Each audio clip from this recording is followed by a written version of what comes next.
Bienvenidos a todas y a todos a Psicología Hablante, el programa de radio que aterriza la psicología y traduce conceptos aparentemente complejos a un lenguaje más ameno.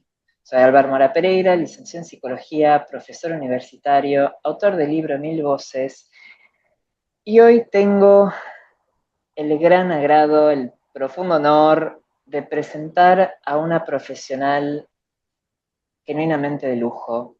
Se llama la licenciada María Casariego, es licenciada en Psicología, especialista en clínica de adolescentes y adultos, es docente titular de la maestría en psicoanálisis de la AEAPG, Convenio UNLAM, es miembro plenario, miembro de comisión directiva, secretaria institucional de la misma institución. Además de eso, es miembro de la comisión directiva, docente titular de la formación permanente de teoría del apego, coordinadora del espacio clínico de la International Attachment Network Argentina. Asimismo, es la directora de la MCG Capacitación en Teoría del Apego y hoy nos acompaña para una temática sumamente importante y sumamente actual, que es la teoría del apego y su clínica. Bienvenida, María, es un placer tenerte hoy con nosotros. Bueno, sabéis que es un placer mutuo, así que muy contenta, gracias. Muchísimas gracias por estar con nosotros y para ir empezando, ¿podrías contarnos brevemente qué es la teoría del apego? Mira, con la teoría del apego pasó como con Freud, le adosaron un montón de cuestiones que no responden a la teoría del apego y es una teoría realmente maravillosa, muy actual, muy dinámica, que empezó como un pedido de la Organización Mundial de la Salud en su momento a Bowlby, como a muchos otros autores, Claro, entre ellos Winnicott, luego de la Segunda Guerra Mundial, evaluando las serias consecuencias que había tenido a nivel vincular la separación y los conflictos en los padres y los niños a través de las consecuencias de la guerra, pero que luego se fue desarrollando y una particularidad que tiene la teoría del apego es tener un basamento experiencial muy grande, o sea, experiencias que demuestran en campo un montón de cuestiones teóricas. Con lo cual claro. es muy interesante y aparte ha cambiado la clínica en general. Lo que pasa que uno lo va naturalizando y no se da cuenta. Pero, a ver, pongo un ejemplo. Cuando yo fui mamá no existía el rooming. O sea, ¿Qué no sería el existía rooming? que el bebé estuviera con la mamá cuando nace, que esté en la Claro. habitación con la mamá. Los bebés estaban en la NERS. Ujú, Mis bebés no estuvieron en la NERS porque yo pataleé y pedí que estuvieran conmigo, pero era una excentricidad. Los bebés claro, no estaban en las habitaciones con las mamás. Se consideraba que estaban mejor en la NERS. Se consideraba que estaba mejor darles una primera deglución de glucosa o de leche de lata, no el claro, amamantamiento materno, digamos, bueno, un montón de cosas que hoy serían impensables, cambiando también en obstetricia, en neonatología de alto riesgo, todos los cambios enormes que ha habido fueron gracias a la teoría del apego, que fue empezando a plantear, por ejemplo, junto con otro autor muy importante que es Spitz, el claro. hospitalismo. O sea, en donde se había demostrado que vos podés generar las situaciones más perfectas, técnicamente, digamos, hospitalariamente, pero un niño se muere igual. Y no había explicación para ellos en ese momento. ¿Qué pasaba si estaba alimentado, limpio y atendido técnicamente? ¿Por qué un niño se moría? Se moría de tristeza, moría Claro. de falta de apego. Entonces, estas cuestiones fueron demostrando más estudios que tomó muchísimo la teoría del apego, como la etología, autores como Lawrence, Harlow, que demostraron, Harlow es muy conocido por sus investigaciones de laboratorio con monitos. Exactamente. Él usó una investigación con monitos Rhesus en donde Ujú, desarrollaba monitos que separaba a su mamá muy tempranamente y durante un determinado tiempo le daba alimentación a través de una estructura de alambre en donde le ponían un biberón, el monito comía del biberón y luego otra instalación, digamos, con peluche y con cosas que se estudiaron, que son particulares de los mamíferos, que son los objetos redondos y oscuros, ojos y pezón, que el bebé tanto de monito como de humano, detecta inmediatamente cuando nace. Entonces, lo que descubrieron es que el bebé Resus, monito, estaba más tiempo con la mamá de felpa y apenas succionaba la leche de la mamá de alambre, inmediatamente iba a la mamá de felpa y que ante una situación de estresor, o sea, había un elemento que los asustaba, salían corriendo a cobijarse en la mamá de felpa. Claro, Entonces, Harlow demostró que la alimentación se apoya en el apego, no el apego en la alimentación. Es un cambio a la posición psicoanalítica ortodoxa. No es la primera absolutamente. experiencia de satisfacción la que instala el vínculo, sino que hay antes una pulsión de apego humana que tiene que ver con el aferramiento y con la necesidad del otro, que inmediatamente instala la alimentación. Esto es muy importante y aparte es muy importante también otro concepto muy innovador, pensá que estamos hablando de 1959, 58, que es Claro, que la figura de apego no es ni un hombre ni una mujer, es una figura de apego. Esto abrió un campo a las adopciones, a los modelos distintos de adopciones, a los modelos distintos de familia. La figura de apego está más relacionada con la figura de apego de la etología. Es aquella figura que protege y cuida y cubre al niño de sostén, de afecto y claro. que no tiene que ser una mamá. No hay una función materna para la teoría del apego, hay una función de apego. ¿Mm? Función de apego. Y una función de corte. Estas dos funciones son funciones estructurantes, pero que sacan totalmente el tema de la función materna y función paterna. No existe eso para Absolutamente. la teoría. ¿Mm? Y profundizando un poquito justamente en la teoría del apego, ¿cuáles son los diferentes tipos de apego? ¿Cómo se manifiestan? Contanos un poquito de eso, por favor. Bueno, ¿cómo se estructura el apego? O sea, uno no nace con apego, nace con pulsión de apego, que sería como la facilitación para ir al apego, Claro, y la conducta de apego se estructura en los primeros 2 años de vida. Con lo cual, tanto las figuras primarias de apego como las secundarias, abuelos, tíos, sobrinos, amigos muy queridos, son figuras que van a irse introduciendo en el mundo del niño. Lo primero que pasa con un bebé cuando nace es, primero que hay un bebé distinto que para el psicoanálisis. O sea, Bowley, que es el creador de la teoría del apego, plantea un bebé hiperactivo durante, como todos los restos de mamíferos, durante 1 hora y media después de nacer. O sea, durante esa hora y media el bebé está hiperactivo y buscador de objetos absoluto. Se ha demostrado que si vos pones un bebé recién nacido en el vientre de una mamá, va a reptar hacia el pezón de esa mamá, que en ese momento tiene el olor del calostro, que es el olor al líquido amniótico. O sea, un olor ah, conocido para el bebé. claro, Ese reptar del bebé, que te digo, hay videos que son impresionantes, recomiendo mucho verlos, que están en YouTube, en donde se ve el bebé reptar con una musculatura en las patitas que no lo podés creer, lejos de ser un bebé pasivo, el narcisismo primario, lejos, claro, va a reptar muy fuertemente y esa reptación permite la eliminación de la placenta en la mamá. O sea, la naturaleza está inscripta para poder resolver todo esto sin ningún tema médico en el medio. Digamos, no es claro. necesario ningún médico que se te suba en la panza y te haga eliminar la placenta. Lo elimina las patitas del bebé reptando sobre el vientre de la mamá.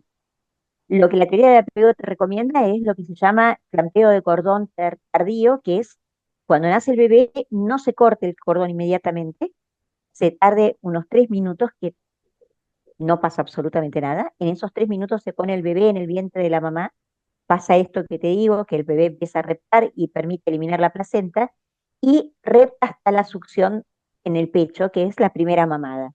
Todo esto antes de que le corten el cordón.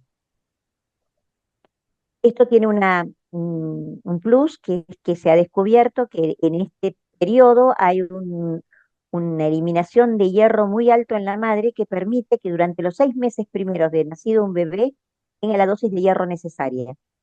Pensemos en poblaciones carenciadas donde esto es un tema. Claro. Entonces, estás permitiendo que los primeros 6 meses de ese bebé tenga la dosis necesaria de hierro. Eh, Luego de esto empieza un vínculo, o sea, empieza paulatinamente un encuentro que va a devenir en un vínculo.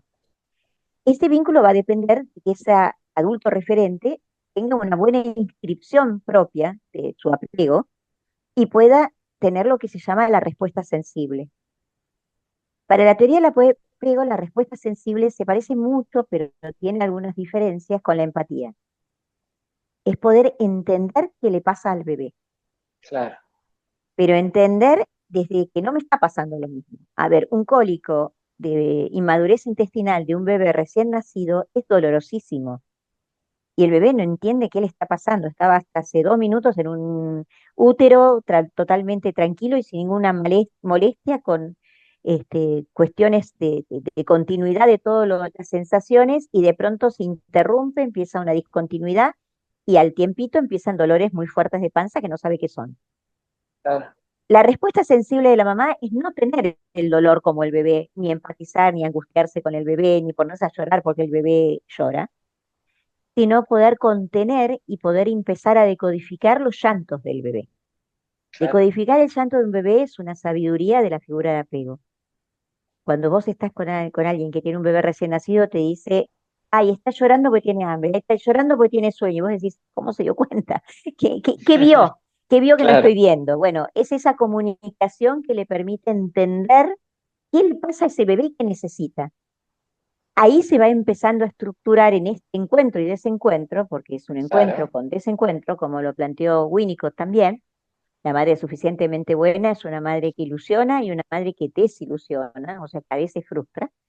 Pero si esto es coherente y sostenido y codificado adecuadamente, en dosis tolerables se va a generar un apego seguro, que es que empiezo a entender qué me pasa a mí, empiezo a confiar en el adulto que me está cuidando, empiezo a sentir que esa persona me provee mayoritariamente, porque no siempre, claro. mayoritariamente las cosas que necesito, y eso me va a ir relajando y me va a ir haciendo sentir que estoy, como diría Mafalda, en buenas manos.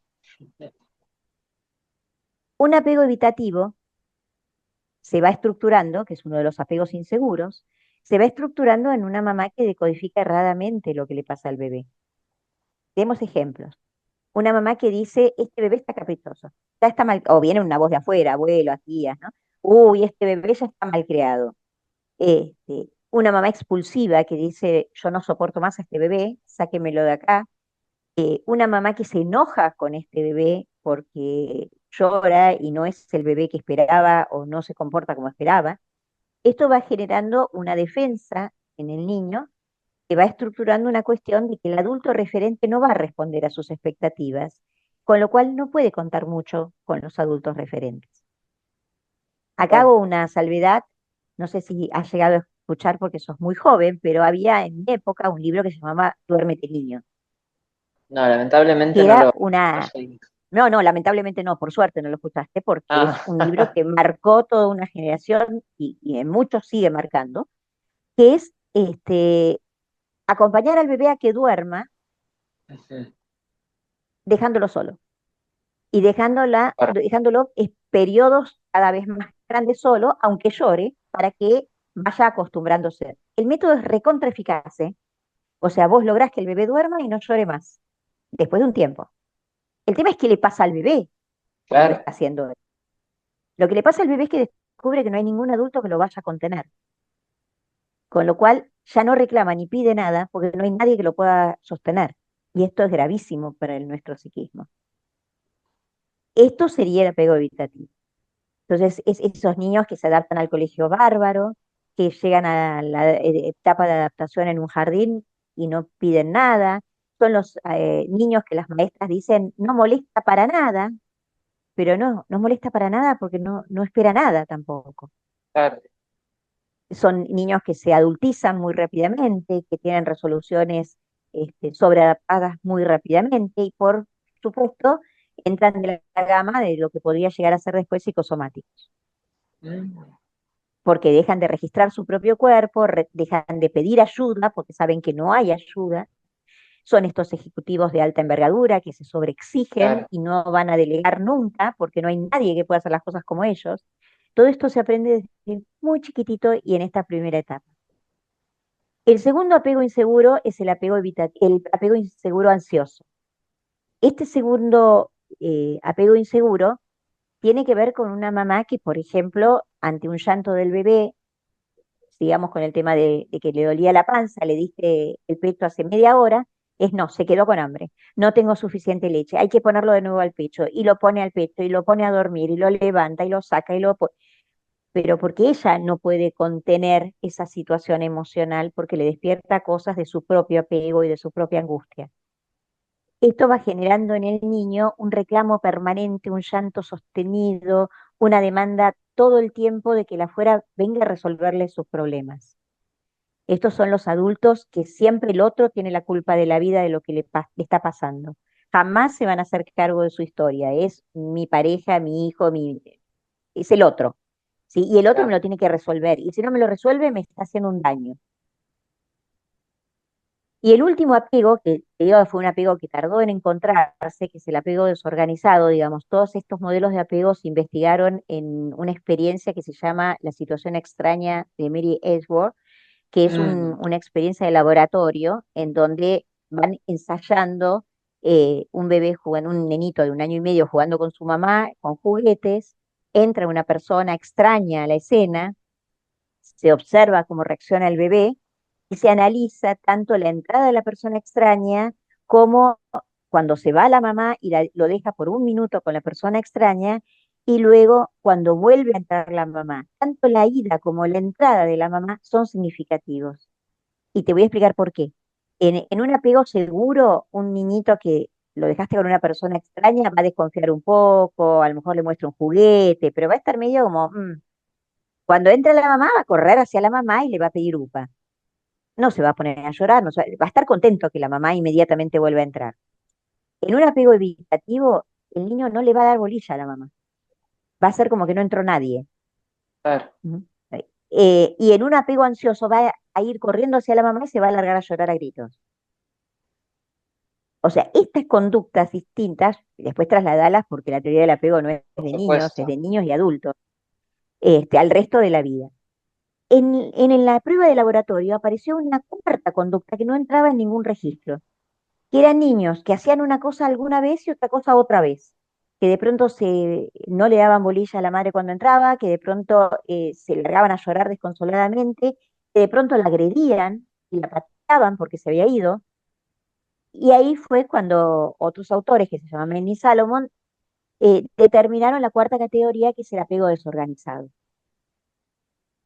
El apego desorganizado es un apego muy importante y muy interesante en la clínica porque es el que da cuenta de las estructuras border.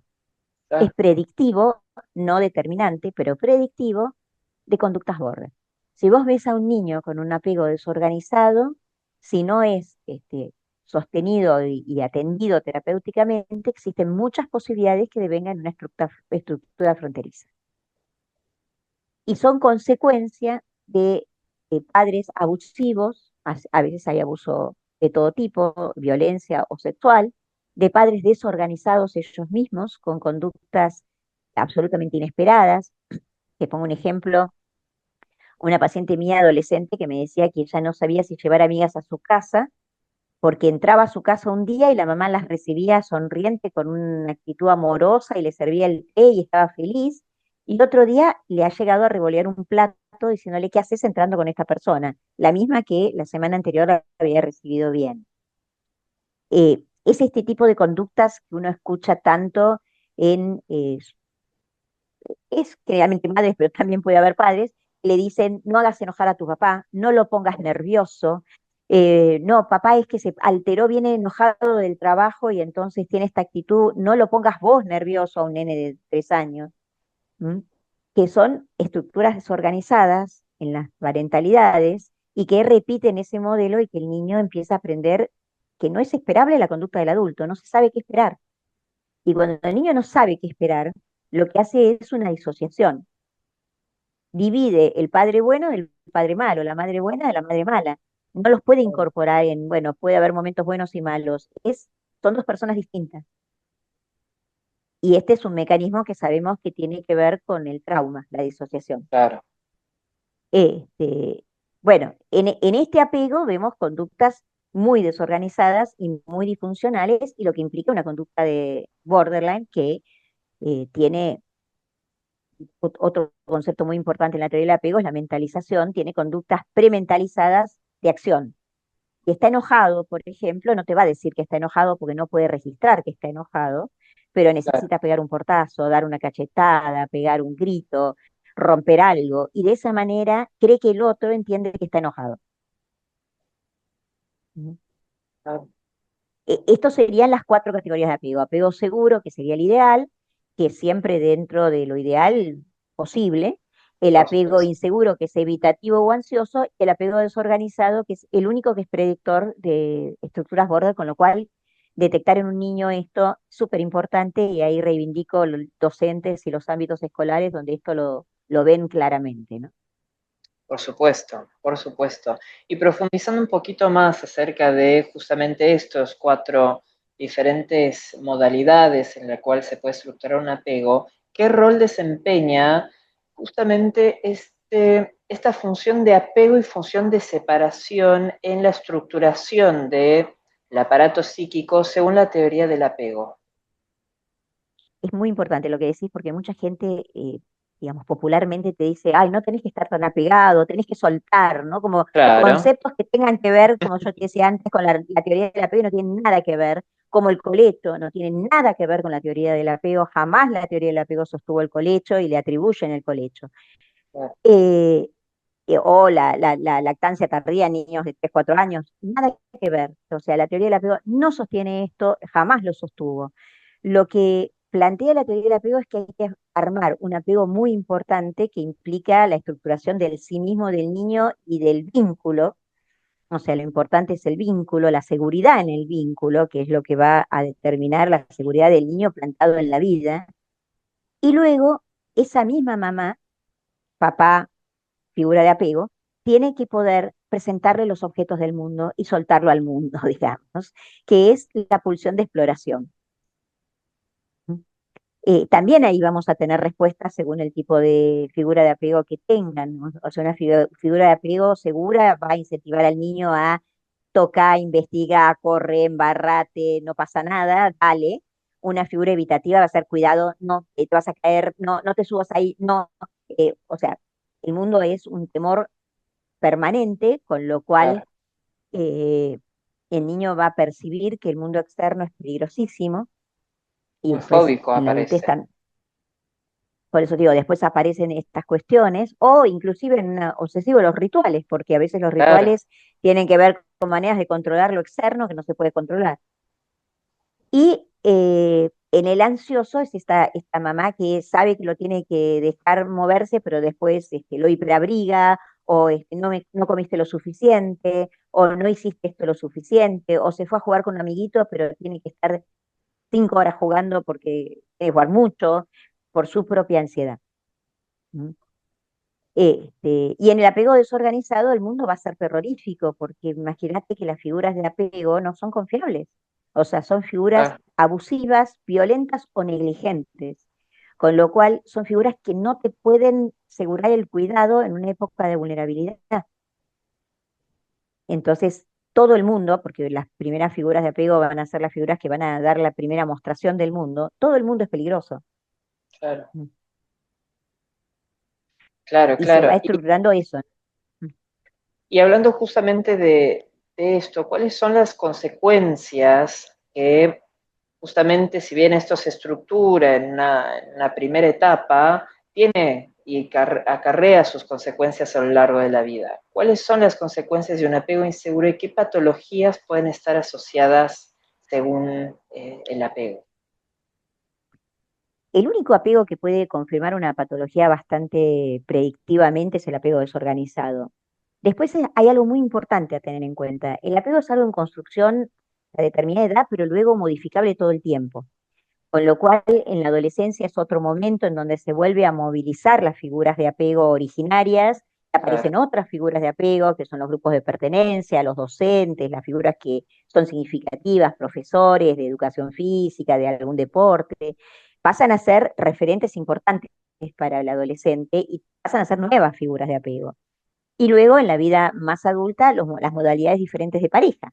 Entonces, también puede ser que vos tengas un apego inseguro, ansioso, y de pronto te encuentres con una persona con apego seguro que te permita construir un vínculo confiable y reversione la mirada tuya del mundo. Lo que construye los tipos de apego es algo que es el mundo representacional, que es algo que se llama modelo operativo interno para la teoría del apego, que es como el mapa emocional y cognitivo de tus relaciones. O sea, si vos siempre te sentiste, por ejemplo, ayer una paciente mía me hablaba de su hijita que tiene 6 años y me mencionaba un montón de cosas que no le pasan a su hijita. Entonces, en un momento se para ella sola y me dice, me parece que esto tiene que ver con el bullying que yo tuve. Y sí, tenía que ver con eso. El modelo representacional de ella, de que su hijita probablemente le pasara lo mismo que le había pasado a ella, era algo muy fuerte y que es algo que a ella le pasa hoy en las situaciones laborales, en los grupos de amigos. Todo el tiempo está con miedo que se repita esa escena de ese modelo que se le armó en su cabeza, que era un modelo de violencia, de ninguneo de sus pares. Y otro espacio muy importante para modificar el modelo de apego y para modificar ese modelo representacional es la terapia, es el vínculo Absolutamente. terapéutico, que es un vínculo por excelencia, digamos, donde pasan otras cosas de nuevo. O sea, el otro no reacciona como reaccionaron tus figuras originarias. Eh, te- Claro. te- y es muy importante cómo trabaje la figura terapéutica en la teoría del apego. Es muy importante porque despeja el modelo de apego. ¿M? O sea, si vos tenés un apego ansioso, es importante un analista que te tranquilice y te haga eh, empezar a pensar las cosas como más esperables. Si tenés un apego evitativo, un analista que te muestre que es confiable, que va a estar ahí, que podés contar con él. No va a ser un paciente que te llame, va a ser un paciente que le vas a tener que decir, si te pasa algo, llámame. Y si no te llama, llamarlo vos. O sea, cosas que a lo mejor con otro paciente no harías. Claro. Por eso diagnosticar el modelo de apego es re importante en la estrategia terapéutica, porque también implica cómo vas a especular vos como espejo de ese paciente para ayudarlo a modificar esos agujeros en relación a su apego. Y justamente yendo en esta hila de lo que es el tratamiento de este tipo de apegos, ¿cómo se aborda clínicamente el apego inseguro o las diferentes manifestaciones del apego inseguro? Diría que el más preocupante es el desorganizado, pero primero técnicamente la teoría del apego tiene un montón de herramientas técnicas para usar que son muy interesantes y que se agregan a la modalidad construcción psicoanalítica, porque Pauli era psicoanalista, por más que luego lo tomaron otras corrientes, su formación era psicoanalítica, fue vicepresidente de la Asociación Psicoanalítica Inglesa, no era cualquier psicoanalista, y él tenía una formación muy sólida. Pero hay un concepto que aportó Peter Fonagy, que es un autor Pone, claro. actual, contemporáneo, que es el de mentalización, que es empezar a ayudar a que el sujeto empiece a tratar de pensar sus conductas y donde da por sobreentendido que el otro va a responder como respondieron sus figuras de apego fallidamente, la posibilidad de que el otro pueda responder de otra manera. ¿Mm? Te pongo un ejemplo, una otra paciente mía que tuvo como muchas dificultades emocionales, tuvo una pareja con una celotipia es con unos celos enfermizos, que la controlaba, le revisaba el WhatsApp, le abría los mails, bueno, una cosa tremenda. Un día decide y puede las dos cosas, terminar con esta relación y al tiempito hace una relación saludable, habiendo revisado un poco todo esto. Y un día viene muy angustiada y me dice que cree que esta nueva pareja no la ama. Nada indicaba eso, era una persona muy amorosa, muy cuidadosa. Le digo, a ver, ¿vos por qué pensás esto? Y ella me responde que ella le había contado que tenía un after hour después de la oficina y él no le había hecho ningún planteo, le había dicho que lo disfrute. Y que para ella eso era igual a desinterés. Porque si le hubiera interesado, le tendría que haber hecho una escena, tendría que haber pensado que ella iba a serle infiel, bueno, un montón de cosas que eran las que históricamente había vivido de violencia en su casa y las que había vivido en su anterior pareja. Esto de poder construir que hay otros modelos vinculares de confianza, de respeto, de amor, es toda una construcción para pacientes que han vivido una infancia que ha sido un tormento, ¿no? Estaba O que ha pensando habido abuso, por también, ejemplo. claro, y estaba pensando también en esto que muchas veces la gente se encuentra en vínculos en donde se repiten esos traumas. Entonces, poder totalmente. justamente ayudar a sacarlos de ese lugar y en todo caso elaborar esto, porque en esa repetición se encuentran constantemente confirmando que si hago tal cosa, esta persona va a reaccionar de tal manera. Totalmente. Lo que vos dijiste es un artículo de Freud, ¿no? Lo que no se recuerda se repite, ¿no? Y Claro, recordar es elaborar en un proceso preferentemente terapéutico, pero si no, tratar de entender por qué te pasa esto, ¿no? Y muchas veces está muy oculto, está muy, muy encerrado en esto que yo te decía, la disociación, está como un núcleo ahí que uno no sabe qué pasó. Muchos adultos te dicen, no me acuerdo, 12 años de mi infancia sí, que absolutamente. uno, digamos, la amnesia es a partir de los 5 o 6 años, pues no acordarte 5 años, 4 años de tu infancia, pero 12 ya está hablando de un mecanismo defensivo. Entonces ahí pasaron cosas que no querés acordarte. Entonces, esto de poder trabajar esas cosas que te pasaron para no repetirlas, porque en general, en muchas cuestiones del apego inseguro, no solo buscan que se repita a veces situaciones de violencia, o de abuso, ¿viste? Esta reiteración de situaciones de violencia o de abuso en la vida, sino que a veces ellos mismos se transforman en sujetos de eso, de ser violentos o ser abusivos o ser indiferentes ante el otro, porque justamente como el otro no me va a querer nunca o no va a dar bolilla nunca, me anticipo y no le doy bolilla yo. Claro, O la sea, vuelta hacia esta lo conducta contrario. anticipativa, claro, esta conducta, no quería usar esta conducta anticipatoria de yo, me anticipo lo que va a hacer el otro y lo hago yo. Entonces Claro, no me dejas vos, te dejo yo. Y tienen claro. una historia de abandono de relaciones en donde en el fondo amaban a esas personas, pero tenían mucho miedo que esas personas los dejaran y la dependencia emocional que eso les generaba, porque justamente en su origen la dependencia emocional fue fallida, no pudieron armar un buen vínculo. Por eso el apego es muy importante en un determinado momento de la vida, la exploración es muy importante en otro momento de la vida, y uno vuelve a experiencias de apego cada vez que está vulnerable o angustiado. Tengas la edad que tengas. O sea, uno puede tener 50 años que si está muy angustiado va a querer una mamá, un papá, una pareja, un amigo que te abrace, que te cuide, que te diga que está todo bien, ¿no? Absolutamente. Y profundizando un poquito en esto de poder desarrollar este concepto de mentalización, de poder identificar y poder pensar otras modalidades de reacción, dentro de lo que sería, por ejemplo, el evitativo, ¿cuál sería justamente el trabajo de ese cambio? El trabajo más importante, si lo pensamos en el ámbito terapéutico, es el vínculo terapéutico, porque lo que Ok, enfermó fue un vínculo y lo que tiene que curar claro, es otro vínculo. Esto de mostrarse un terapeuta disponible, el concepto de disponibilidad hoy en día es muy interesante, de pensar cómo podés presentarte frente al paciente, de saber que cuenta con vos, pero que cuenta en serio con vos, ¿no?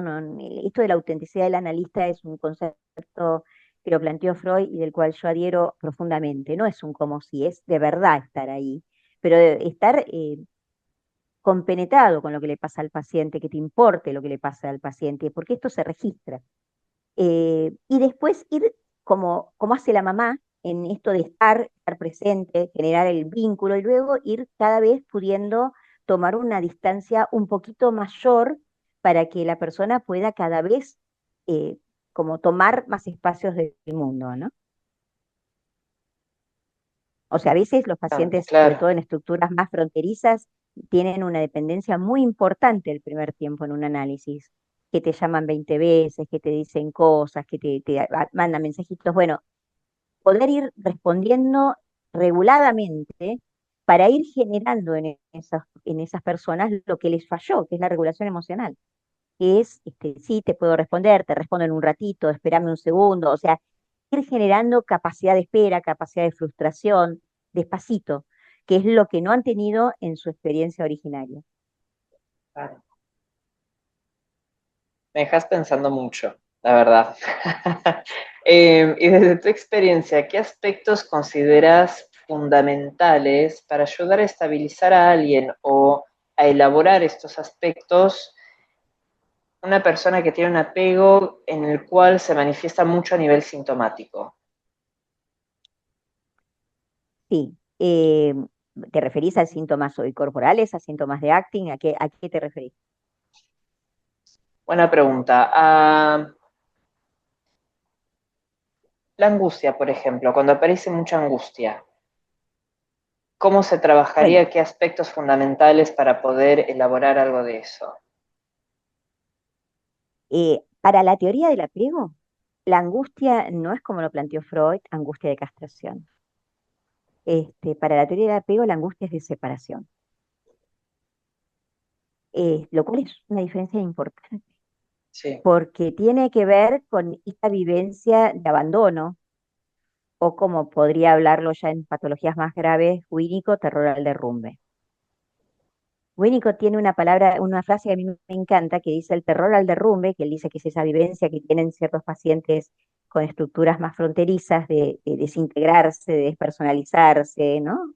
Que es una angustia muy terrorífica, y que se vive como muy extraña. Y él dice, esa angustia, ese terror al derrumbe, habla de un terror que alguna vez ocurrió. O sea, no es un estado alucinatorio del paciente. Cuando era bebé hubo alguien que no lo sostuvo adecuadamente. Y acordémonos que sostener es en todos los sentidos. Esto lo planteó muy bien Winnicott cuando habló del holding, del handling. Handling. El handling es el sostén corporal del bebé. claro, Vos a veces ves o mamás depresivas o figuras de apego desafectivizadas que no están atentos a cómo sostienen al bebé. Y en el primer periodo, hasta los 8 meses, la experiencia de fragmentación del cuerpo es una experiencia muy fuerte. Entonces, el bebé deja de sentir esa experiencia cuando siente que lo sostienen adecuadamente y lo sostienen en bonding, en cuerpo a cuerpo, piel a piel. Hay una figura muy interesante que es la mamá canguro, que fue una investigación que se hizo en Ecuador en relación a situaciones de bebés prematuros o de alto riesgo en nacimiento, que no contaban con incubadoras para poder tener a los bebés en las condiciones tecnológicas que implicaba poder asegurarles alguna calidad de vida.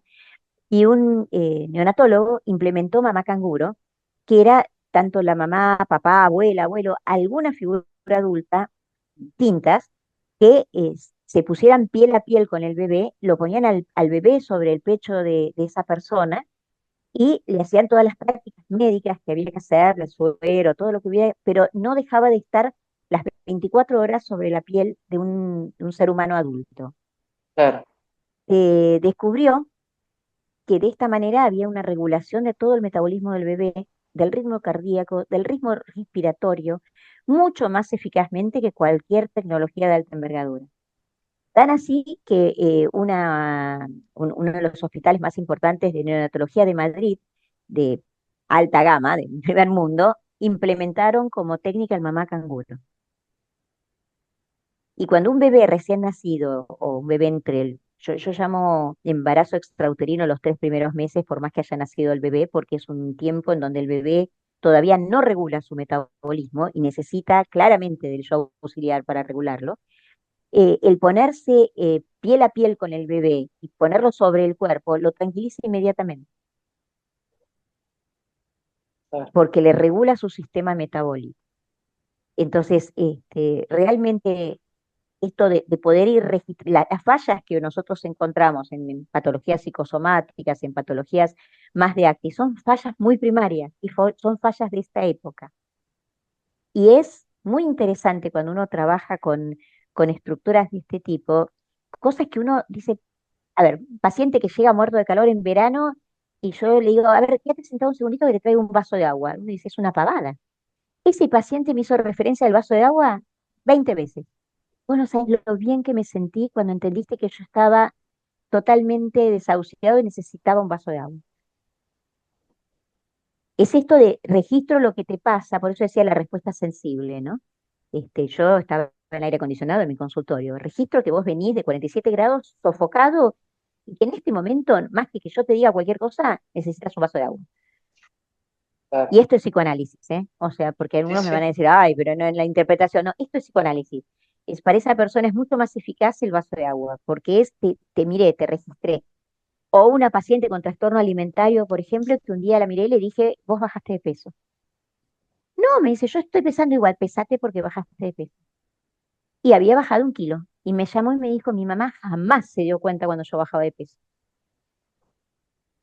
Esa mirada, eso te estoy mirando en serio, por eso decía del registro, no, había bajado 1 kilo, no había bajado 10 kilos, pero se notaba, si la mirabas, se notaba. Esa mamá no la miró nunca.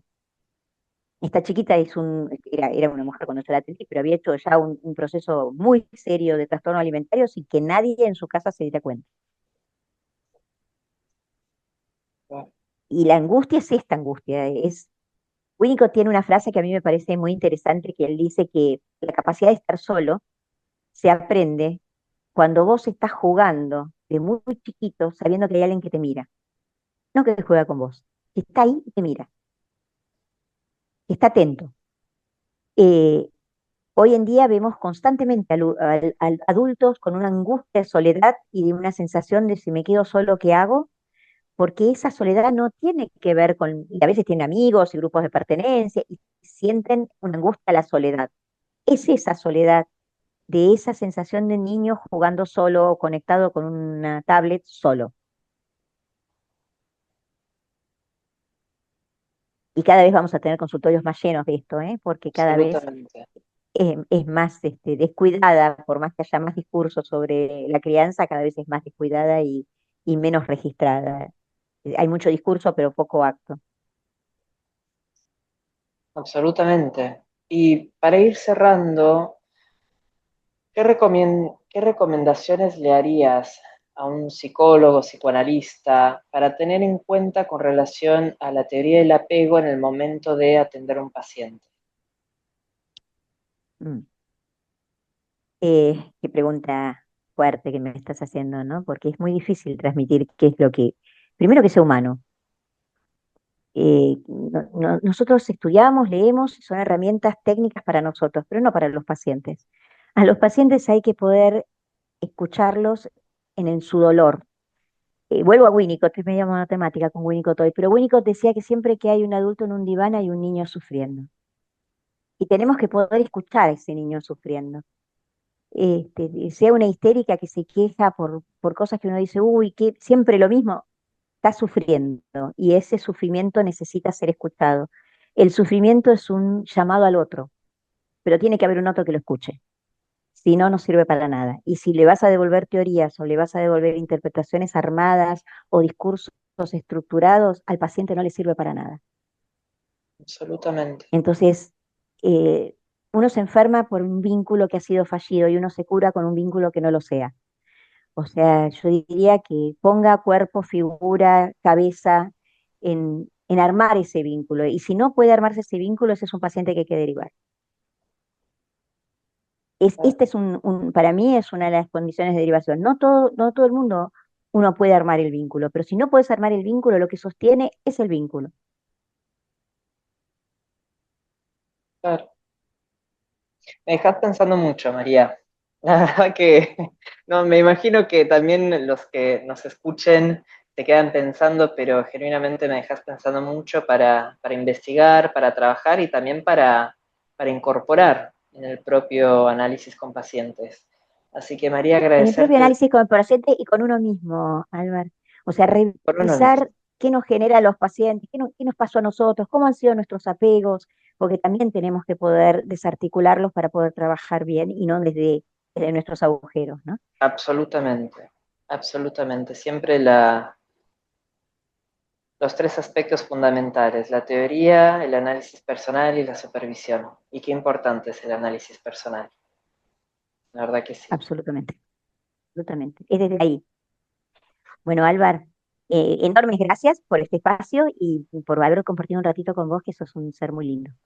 Muchísimas gracias. Genuinamente ha sido un placer compartir con vos. Espero que nada, seguramente a todos los que nos escuchen va a ser un placer. Y nada, voy a dejar tu información para que puedan acceder cuando quieran.